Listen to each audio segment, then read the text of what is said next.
Good morning, everybody. I am Parameswari, Assistant Professor of Commerce. I am going to discuss about types of company. Before that, let us know what is company. Company is an artificial person created by law having separated entity with a perpetual succession and common seal. Why a company is called an artificial person? A company is called an artificial person because it does not take birth like a natural person, but it comes into existence through the law. A person who cannot act on his own will. It has to act through a board of shareholders elected or selected by the members of the company. That is why company is called an artificial person. Being an artificial person, company has its own legal entity separated from its members. Individual members cannot be sued. Similarly, the company in any way is not liable for the individual debts of the members. It has the rights to acquire and dispose the properties, to enter into contact with third parties in its own name, and can sue and can be sued in its own name. Here, own name means company's name. Why it is called perpetual succession? It means continuous succession of a corporation without being affected by death, entry, or exist of its members. That is, company will never end due to members' death and members left. What is common sale? Since a company has no physical existence, it must act through its agents, and all such contracts entered into by such agents only, and it must be under the seal of the company. The common seal acts as the official seal of the company. The document, etc., have to be under the company seal. Any person who represents a company will sign on behalf of the company, but the seal is like a signature of the company. Now, coming to the topic types of company. On the basis of formation, companies are classified as chartered company, statutory company, and registered company. Chartered company. A company is an association with investors or shareholders and incorporated and granted rights by royal charter for the purpose of trade, exploration, and colonization. A company which formed by the grant of a charter by the crown and which is regulated by that charter is called chartered company. It means the power and nature of business of a chartered company are defined by the charter, which incorporates it. Earlier, trading company were created by the charter. Example, East India Company and Bank of England. These companies are very rare to see these days, and it can be said that they do not exist anymore. Statutory company. Statutory company is a company which is formed under a particular statute under a special act is called statutory company. For example, LIC Act. You have the Life Insurance Corporations which was formed under the Life Insurance Corporations Act, and the Food Corporations of India was created by the Food Corporations of India Act. RBI Act, under which the Reserve Bank of India was formed. Such companies are generally created for the public utility services, and their main object is not to earn profit but to serve the general public. And also, the accounts of these companies are audited by the Controller and Auditor General of India.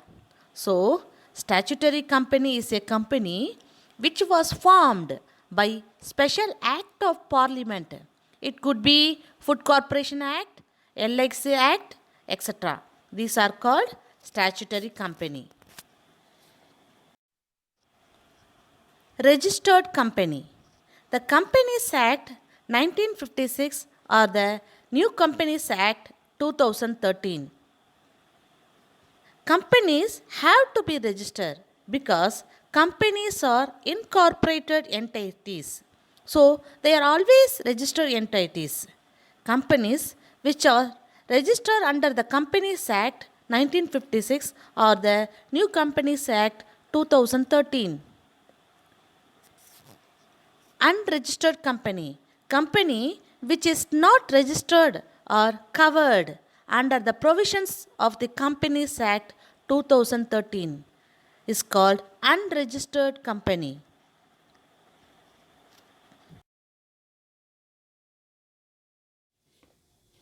Next, on the basis of liability of members, companies are classified as limited by share, limited by guarantee, and unlimited liability. Companies limited by shares. The liability of its members is limited to the amount of unpaid shares held by them. A company limited by share is the one in which the liability of the members are limited to the extent of nominal value of the shares held by them. If the shares are fully paid, that is, all the amount of shares has already been paid, then the liability of the members is nil. Suppose if the shares are partly paid, then the liability of the members are limited to the extent of the amount which remains unpaid. Example, if A has purchased 100 shares of a company of the face value of rupees 10 each and has already paid rupees 5 per share. In this case, the maximum liability of the member is rupees 5 per share, that is rupees 500 in total. So total unpaid amount is rupees 500. Total liability is rupees 500. It may be noted that the liability of the members can be enforced during the continuation or during its winding up. Thus, the members can be asked to pay the unpaid amount on their shares at any time.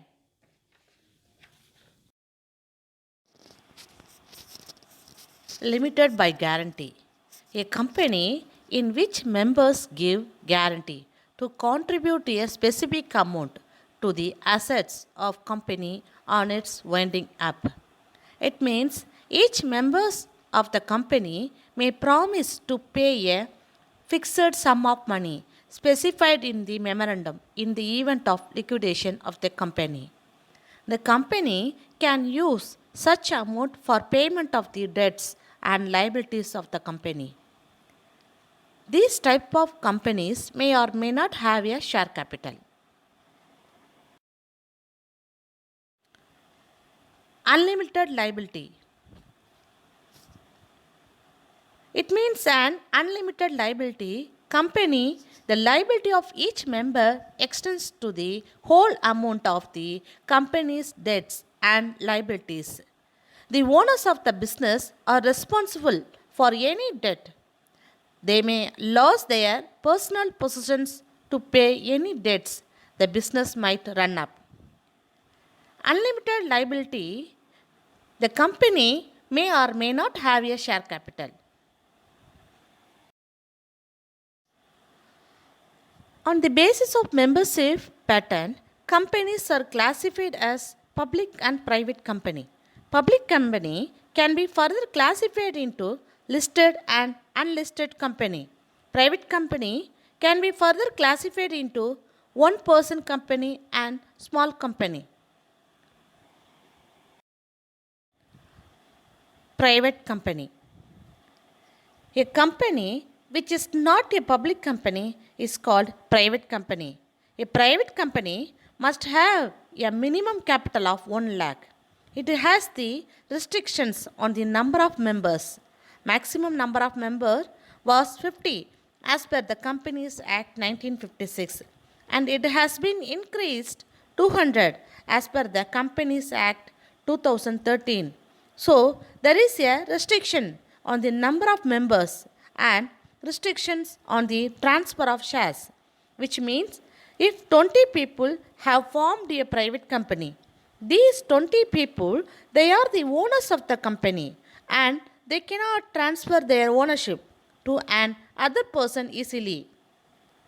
They cannot do until consent of all the other ownership. It is not easy to transfer their ownership. Example, Flipkart Online Service Private Limited. Public company. Public company is a company which is not a private company. It should have a minimum capital of 5 lakhs. There is no change of number of members as per the Companies Act 1956 and as per the Companies Act 2013. Subsidiary of a public company is also a public company. If it is a private company but it is a subsidiary of a public company, it is called a public company. The basic features of a public company is no restrictions on the transfer of shares. The shares of a public company are usually listed on a stock exchange and easily transferred. Example, if I own a part of the share capital, that is the share of the capital of a public company, tomorrow I can transfer into others. So, that is no restriction on the transfer of shares. A public company invites the public to subscribe for the shares or the debentures of the company. So, what is shares? Shares are portions of the capital of the company. These are listed what is called stock exchange. So, now let us know what is stock exchange. Stock exchange is a market where the ownership of the public company can be transferred from one to the other.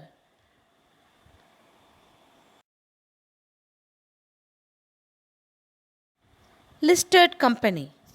A company where any of its security like debentures, shares, these are the security or any security if it is listed on a stock exchange would be called a listed company. So all public companies are listed company because their share capital easily transferred amongst people. The shares must be listed. So all public companies are listed company. But a private company may or may not be listed company. If any of its security could be listed, then it is called listed company. Example, Amazon, Tata Motors, etc. Next, unlisted company.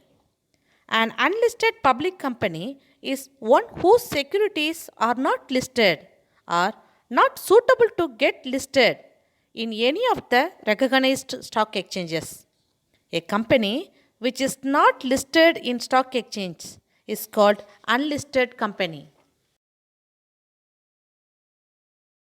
Next, one person company. One person company is a new concept in India under the Companies Act 2013. It means a company which is incorporated by only one person. It does not mean that only one person. In one person company, practically whole of the share of the company is held by a single member. The other members are included only to comply with the statutory requirement of minimum number of members. Only a natural person who is an Indian citizen and resident in India shall be eligible to incorporate a one person company. Number of directors must have a minimum of one director. The shareholder can himself be the sole director. The company may have a maximum number of 15 directors. One person company can be started with 1 lakh. Example, GSM Dairy Products, one person company, private limited. One person company is required to identify in its name in bracket as one person company after its name. Next, small company. It means a private company other than a public company is called small company. Paid up share capital of which does not exceed rupees 50 lakh or such higher amount as may be prescribed, which shall not be more than rupees 5 crores, or turnover of which as per its lost profits and loss account does not exceed rupees 2 crore, or such higher amount as may be prescribed, which shall not be more than 20 crore rupees. Next, on the basis of control. On the basis of control, companies are classified as holding and subsidiary company, government and non government company, and foreign and domestic company.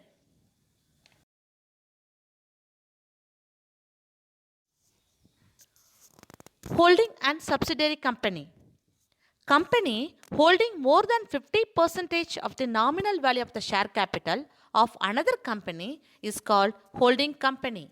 A company which is controlled by another company is called subsidiary of the controlling company. Now, how the control is exercised? The holding company controls the board of directors and it decides on the appointment and retirement of the directors. Basically, board of directors is controlled by the holding company. Suppose company is A holds 60 percentage of the share capital of company B. Then B is a subsidiary of A. Similarly, if company A controls the constitution of the board of directors of B, then company A is responsible for the appointment, retirement, etc. of the director of company B. Thus, company B is a subsidiary of company A. Now, suppose company A holds company B. Company B holds company C. That means A has more than 50 percentage of share capital of B and B has more than 50 percentage of the share capital of C. Then C is also subsidiary of company A. So it is subsidiary of subsidiaries. Example, Tata Steel, TCS, Tata Motors. These are the subsidiary of Tata Sons Limited. Next, government and non-government company. Government company. Any company in which not less than 51 percentage of the paid up share capital is held by the central government or by any state government or government, partly by the central government or partly by one or more state government. It means the capital is wholly or partially provided by the government. That is, the capital is wholly owned by the government, which case 100% capital is provided by government. In the case of a partially owned company, the capital is provided both by the government and private investors. But in such a case, the central or state government must own at least 51% shares of the company. It is managed by the board of directors. All the directors or the majority of directors are appointed by the government, depending upon the extent of private participation. Its auditors are chartered accountants appointed by the government. A subsidiary of a government company is also treated as a government company. Example, Indian Oil Corporations Limited, Bharat Heavy Electricals Limited and Indian Railways. These companies are owned and managed by the central or state government. Non-government companies. All other companies except the government companies are called non-government company. They do not satisfy the characteristics of a government company. Next, foreign company.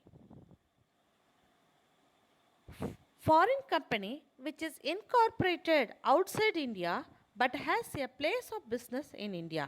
It could be Coca-Cola, McDonald's. These are the companies which are incorporated outside India and having a place of business in India. This is called foreign company. The last one is domestic company. A company that is incorporated within a country is called domestic company. That is, a business is said to be domestic when its economic transactions are conducted within the geographical boundaries of the country. Domestic company mostly depends on local currency for transaction. The capital investment is not as high for domestic company. There is free and easy movement of the factors of production. An Indian company which in respect of its income liable to tax under the act has made prescribed arrangement for the declaration and payment of dividends within India in accordance in the section 194. So, an Indian company is automatically falls under domestic company under income tax. Thank you for watching this video.